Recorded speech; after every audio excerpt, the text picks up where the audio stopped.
আসসালামু আলাইকুম, আশা করি সবাই ভালো আছেন। রাতের ডিউটি শেষ করে বাসায় বই পড়লাম খাওয়া দাওয়া করতে। ফুলকপি আর পুঁটি মাছ পাকাইছিলাম যে এটা দিয়া, আর খাওয়া দাওয়া শেষ করে ঘুম দিলাম। আর ঘুমে ঘুম উঠলাম একদম সকাল 8:30টার দিকে। ঘুমে ঘুম উঠে প্রথমে বিছানা খাতা গুজগাছ করলাম, এরপর পেস্ট ব্রাশ লয়ে চলে গেলাম মুখ ধুইতে। আর মুখ টুক ধুইয়া ইয়ে চেক করতেছিলাম যে সার পোকা কি আবার নতুন করে হইতে আসেনি। 2 দিন তো আমি তো আরামসেই ঘুমাইতে আছি, কোনো সার পোকার আলামত নাই। আমি জানি যে পরিমাণ সার পোকা আসলে এত সহজে শেষ হইবে না, এরপর আবার হইবে, এই জন্য চেক করতেছিলাম।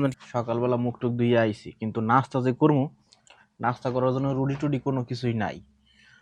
তো এখন বাখালায় যে রুডি আনু হ্যাঁ মন চাইতেছে না, আলিশামি লাগতেছে।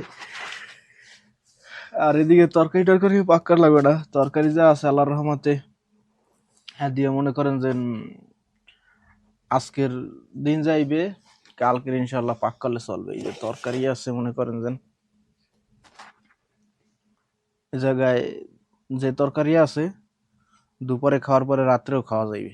যেহেতু তরকারি পাকান লাগবে না, তাইলে আর পাকঘরে যাওয়ার দরকারই নেই। 8:30টার উপরে বাজে গেছে, তো চিন্তা ভাবনা করলাম যে এখন যদি রুটি এনে খাই তাহলে পেট ভরে যাবে না, আবার দুপুর বেলা ভাত টাত খাওয়া যাবে না। এই জন্য চিন্তা করলাম ভাত এখন বয় দিই, লগে 2টা ডিম সিদ্ধ দিয়ে দিব, মানে হালকা নাস্তা হয়ে যাবে না। খালি কমেন্ট করেন যে আমি ভাত বেশি খাই। আমি এর আগেও অনেকবার দেখাইছি, একবার দিবেন না, এর আগেও অনেকবার দেখাইছি। এই যে কাপ আছে, এই কাপের 2 কাপ চাউল দিই আমি, ঠিক আছে? তাহলে 1 কাপ, বিসমিল্লাহ। এরপরে